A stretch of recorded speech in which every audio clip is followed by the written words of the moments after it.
Levez les mains, celles qui pensent qu'elles ne peuvent pas faire une pause d'1 ou 2 semaines de leurs réseaux sociaux, le temps de prendre par exemple un peu de vacances. Oui, je m'adresse à toi, toi qui es crevé, qui est lessivé, qui est sur les rotules du poids de cette année et qui en ce moment, là où je te parle, est en train de cravacher comme une folle pour écrire tous tes posts pour le mois d'août et tous les programmer avant de partir en vacances.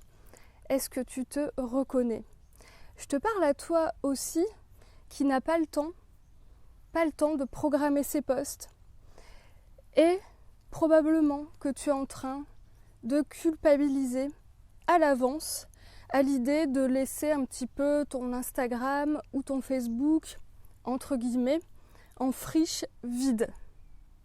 Je te parle à toi qui pense des trucs comme il faut absolument que je fasse au moins une publication ou une story toutes les semaines ou tous les jours parfois pendant mes vacances pour pas être complètement oubliée ou absente, ou qui peut penser des choses telles que ah là là, ça va, je vais perdre tout ce que j'ai obtenu si je suis absente pendant mes vacances.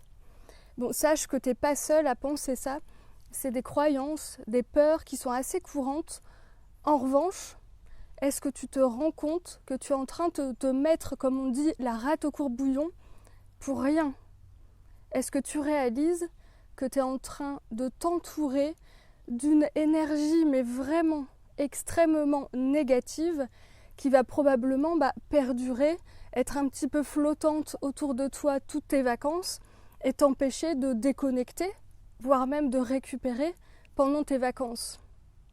Si tu es en train de te mettre vraiment ce qu'on peut appeler une pression énorme et très franchement inutile, et si tu es en plein dans une énergie qui est basse, qui est lourde, qui risque de te plomber, de te poursuivre un moment, alors non, ne pas publier pendant 1 ou 2 semaines, si tu es par ailleurs en plus régulière, ça ne va pas avoir d'impact extrêmement négatif, ça ne va pas avoir d'impact énorme sur ton Instagram, sur tes performances.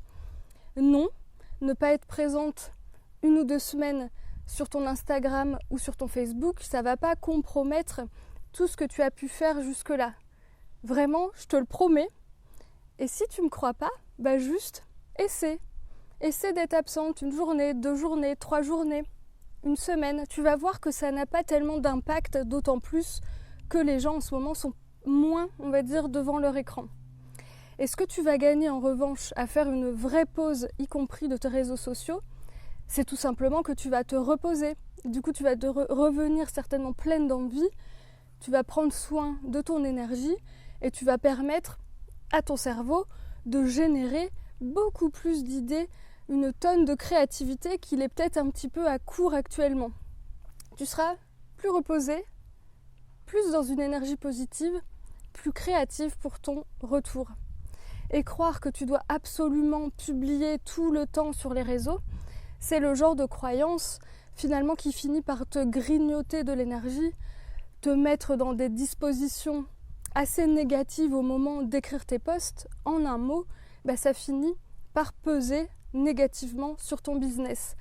Et pour identifier ce type de pensée là qui vraiment te limite, voire qui t'accroche dans une espèce de spirale un peu négative, je te propose mon accompagnement Étincelle d'été.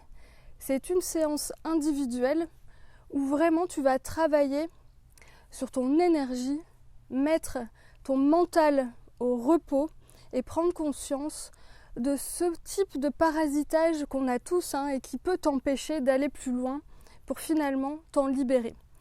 Étincelle d'été t'accompagne jusqu'au 30 septembre à un tarif d'été.